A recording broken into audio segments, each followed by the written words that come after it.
Hello, I'm Brett Baer, and welcome to the concluding episode of the Unauthorized History of Socialism. By the end of the 20th century, many believed the historic struggle between socialism and capitalism was over. The post-Cold War world would be marked by increased international trade, rising incomes, and expanding personal freedom. Indeed, in the years since the fall of the Soviet Union, more than 1 billion people were lifted out of poverty worldwide as countries adopted pro-growth policies and embraced capitalism. You might think the empirical case had been made and the door shut forever on the socialist dream. But you would be wrong.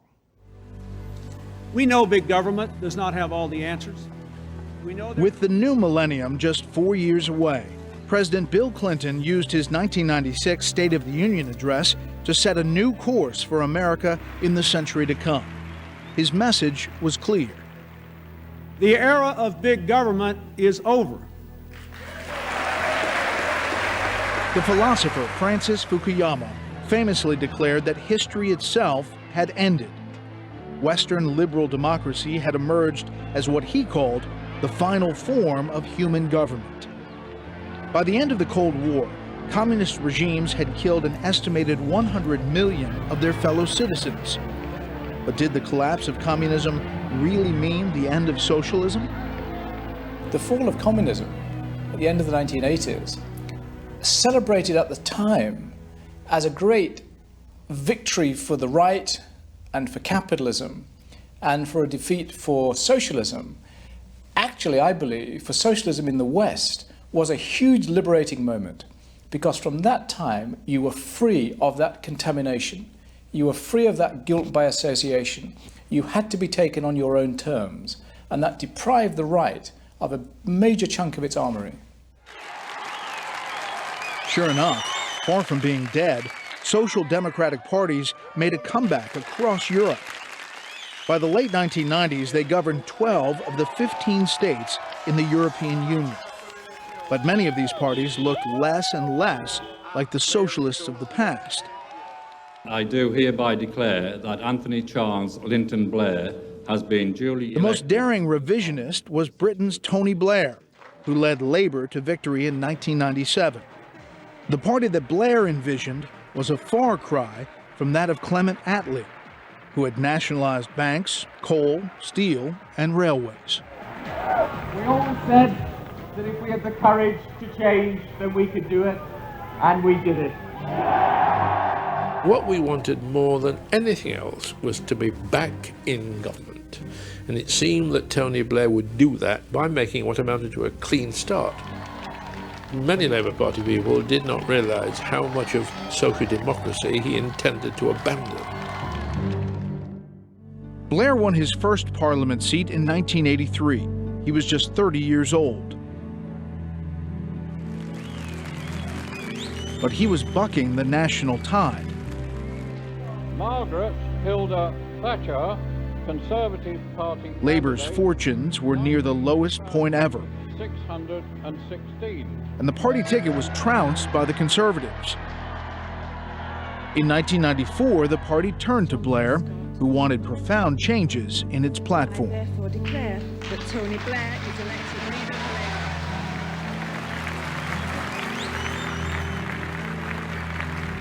Labour. Let us say what we mean and mean what we say. Stop saying what we don't mean and start saying what we do mean, what we stand by. The words may have been cryptic, but everyone in the Labour Party knew what Blair was talking about. Clause 4, the part of Labour Party's charter that committed it to abolishing private property in favor of common ownership. Blair wanted to make clear to voters that the party no longer believed in this kind of socialism. It is not the socialism of Marx or state control. We are the party of the individual because we are the party of community. It is socialism.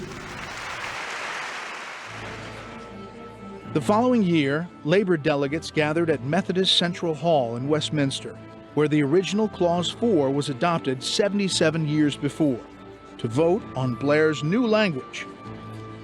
For the new Clause 4, 65 0.23% against 34. 65% were in favor. Even those business people that aren't supporting Labour now know they've got a Labour Party that supports enterprise, that supports business. In the 1997 general election, it became clear Blair's strategy was working. Labour rolled to its largest win ever, even topping Attlee's record victory in 1945. There were people that were crying out. The Prime Minister would say that New Labour was a redefinition of socialism. I believe it's a rejection of socialism. Socialist or not, Blair's approach, with its rejection of common ownership and government control, proved popular and was emulated by other social democratic parties around the world. As they talked about the importance of a social safety net, they increasingly acknowledged they needed capitalism to pay for it. But for some, the lure of socialist ideology and its promise of almost unlimited power endured. The world is sort of saying, okay, we've had this tremendous debate and fight over socialism for a century, and it's over. And then suddenly, just within a decade after, 1998, Hugo Chavez gets himself elected president of Venezuela, essentially promising socialism. Hugo Chavez vowed to redistribute the country's vast wealth. At first, he brought Social Democrats and Cuba-supporting socialists together under a banner of nationalism to make what he called a Bolivarian revolution. He followed much of the Democratic Socialist playbook. Spending on social programs grew to represent 40% of GDP. Co-ops were created to replace corporations, and Chavez won 4 national elections in a row. But when oil prices fell, the flaws of what was now called Chavismo were starkly revealed. What happens is that concentrated power and coercion that is a necessary part of socialism will distort the economy and then breed the need for more power for the government in the future to try to correct the inefficiencies that they've created in the past. And kind of like socialism on the installment plan, once the government starts to take over the economy and uses force and coercion and creates distortions that breeds future government interventions to correct their past mistakes, and then you're down the road to serfdom, and then you're ending up in the long run like Venezuela. Chavez died of cancer in 2013. His hand-picked successor, Nicolas Maduro, inherited an economy well on its way to collapse. In 2018, inflation reached an annual rate of 1 million %. 80% of the population now lived below the poverty line.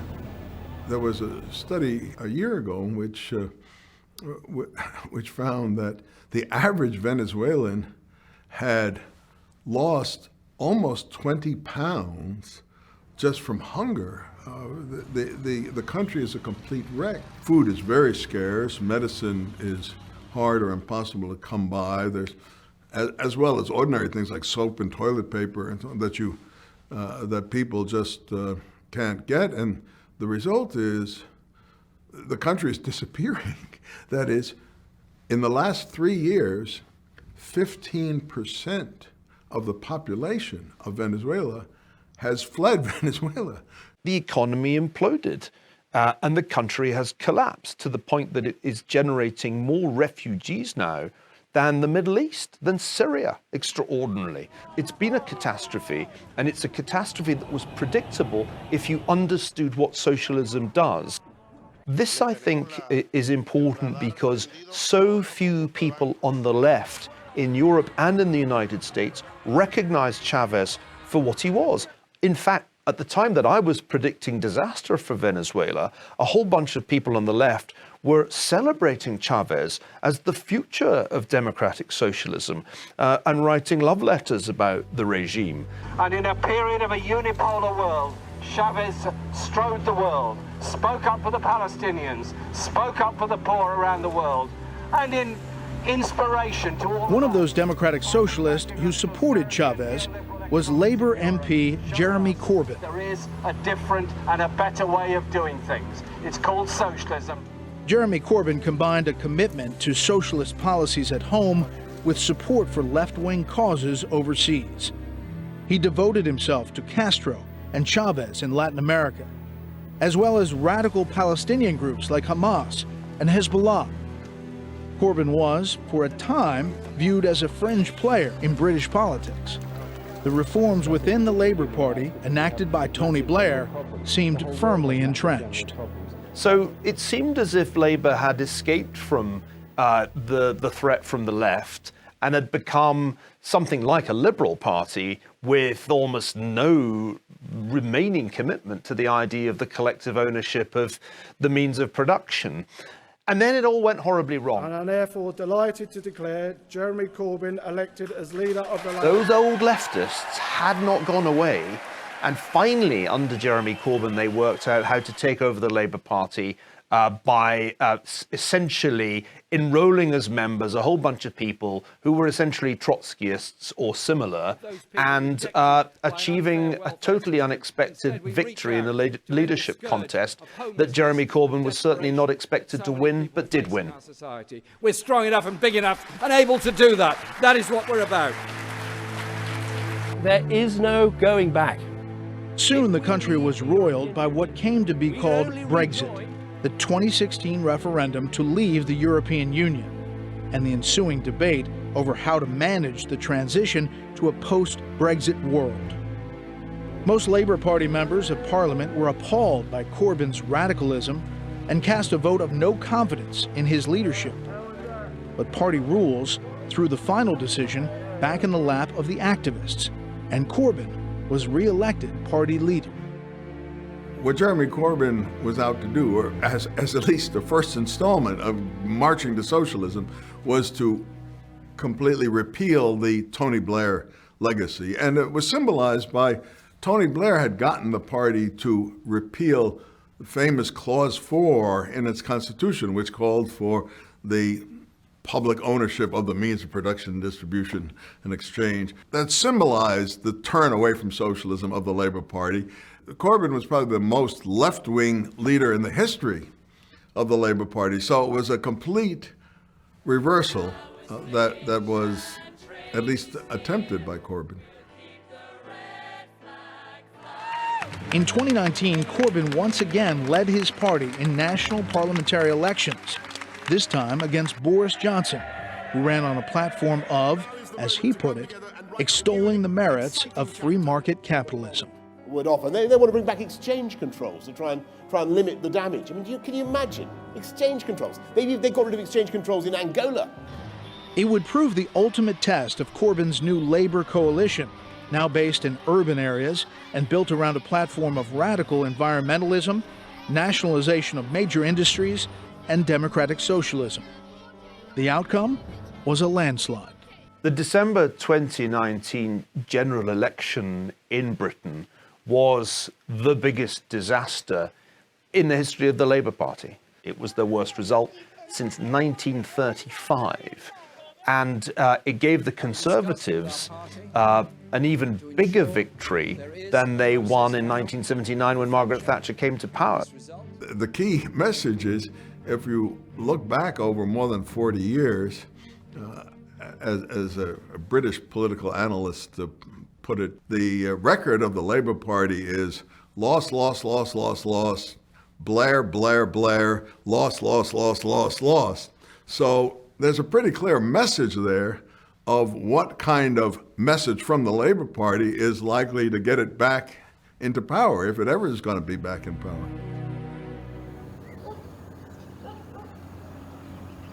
The farthest socialism ever advanced democratically was in Israel's kibbutzim. For years, the kibbutzim had been tiptoeing away from a completely communal way of life. By the late 1970s and early 1980s, the first children born on the kibbutz had grown up and had children and grandchildren of their own. Now that the urgent task of building a nation had passed, the younger generations were becoming disillusioned with life on the kibbutz. The kibbutz children grew up into intelligent, enterprising, hard-working, constructive individuals, but they did not grow up as socialists.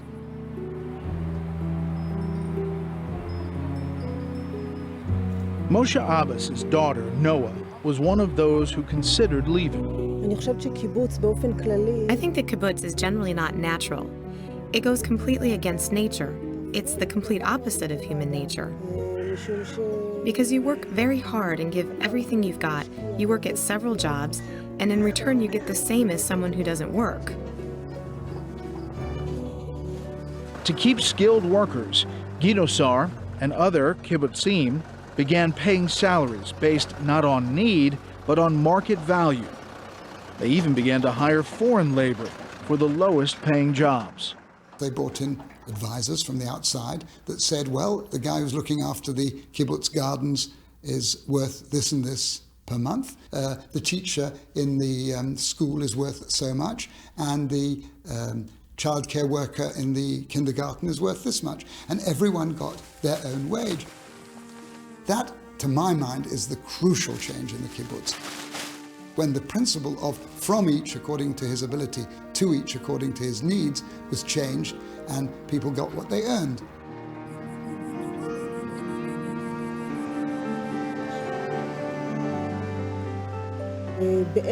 I think those who stayed thanks to the changes. If changes hadn't been made, I wouldn't be here either. And thanks to the changes, we saved every penny. As a school principal, and my husband who works at 2 jobs, we managed to get our own private car. 2 weeks ago, at the age of almost 43, I have a car. I have independence, and this change for me is excellent.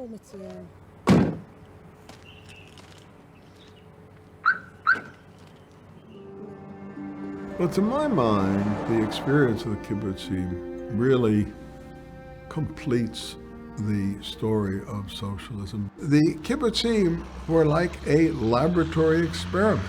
The only one we have, really, of creating socialism, pure socialism, and it worked for a generation. And then the people who lived there just said they were unhappy with their way of life. They didn't like having to share everything in their lives with their neighbors.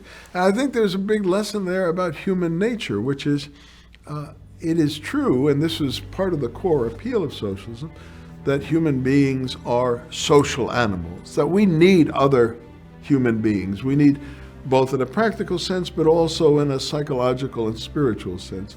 But this need is not unlimited. There's something on the opposite side, and that is that people also have an innate need for some degree of autonomy, for some degree of privacy, for some degree of control over their own lives and being able to make their own decisions. And it turned out that when you had pure socialism, in which everything had to be shared and sort of done together en group, people really were not comfortable living that way. The multi-generational experiment of the kibbutz was bloodless. The same cannot be said of the totalitarian regimes that killed tens of millions and impoverished billions more. We are going to build a movement. But today, socialism is experiencing a revival. Today, with your support and the support of millions of people throughout our country, we begin a political revolution to transform our country economically, politically, socially, and environmentally. Many Americans, particularly the young, have become enthralled with a 78-year-old avowed socialist, a democratic socialist, the independent senator from Vermont and 2-time presidential candidate Bernie Sanders. Thank you, New Hampshire! Born and raised in Brooklyn, Sanders was an anti-war activist in college. He lived briefly on a kibbutz in the early 1960s. He then moved to Vermont and began running for various offices with left-wing fringe parties. He finally broke through in 1981 when he was elected mayor of Burlington in a 4-way race by just a handful of votes. His message has remained largely unchanged from those early days. In a radio script he wrote in 1973, he said, "There are two worlds in America. The world of the 2% of the population that owns more than 1/3 of the personally held wealth in America, the 100 individuals and families that are worth more than $100 million each, the less than 2% of the population that owns over 70% of all publicly held stock." Today, the wealthiest 1% of our population owns over 1/3 of the wealth of the nation. The truth is that for the last 40 years, there has been a massive transfer of wealth in this country, and it has gone in the wrong direction. But the very economic system he so often lambasts as unfair and unjust has been pretty good to Bernie Sanders. With a fortune estimated at $2.5 million, including 3 different homes, Sanders is in many ways an American success story. And when it comes to the money he's earned, he can sound downright capitalistic. Now, you raised the issue, I am a millionaire. Well, actually, this year we had $560,000 in income. And that's a lot of money. And that money, in my case, in my wife's case, it came from a book that I wrote. Pretty good book. You might want to read it. It was a bestseller, sold all over the world, and we made money. So if anyone thinks that I should apologize for writing a best-selling book, I'm sorry, I'm not going to do it. It's always a bit tricky to pin people down when they say that they're socialists in the 21st century, because they certainly don't want to be associated with the Soviet Union, and they'll always deny they've anything to do with Venezuela, or for that matter, North Korea. What is democratic socialism? Fair question? Okay. So let's talk about it. Democratic socialism, to me, is creating a government and an economy and a society which works for all rather than just the top 1%. It means ending the absurd inequalities that exist today. So you say to them, well, what do you mean when you say you'd like to see socialism in America? And they say, well, actually, we really mean Sweden. And I often ask myself if they've ever been to Sweden, because if you go to Sweden today, you'll see a vibrant, dynamic, free market economy with a fully functioning democracy.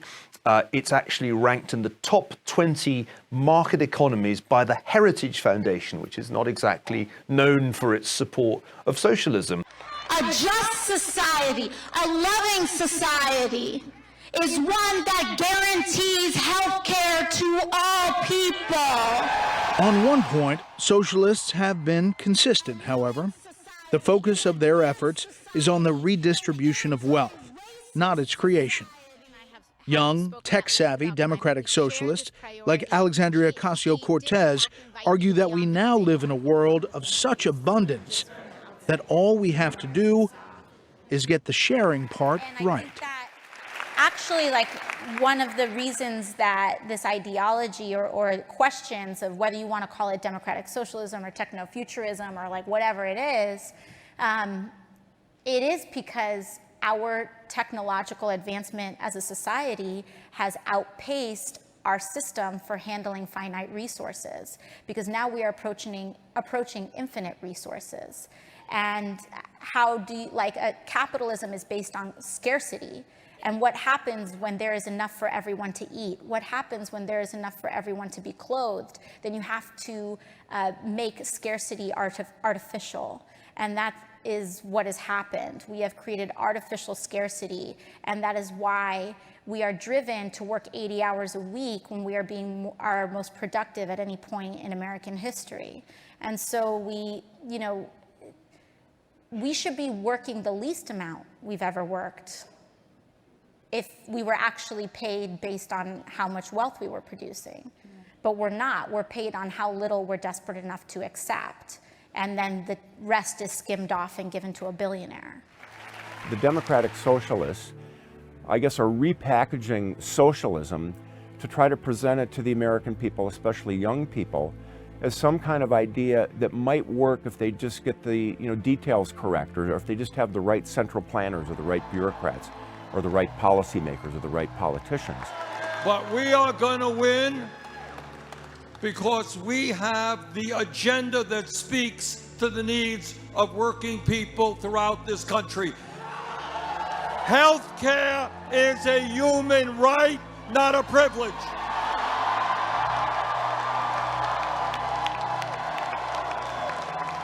The wealthy and powerful will start paying their fair share of taxes. We will make public colleges and universities tuition-free and cancel all student debt.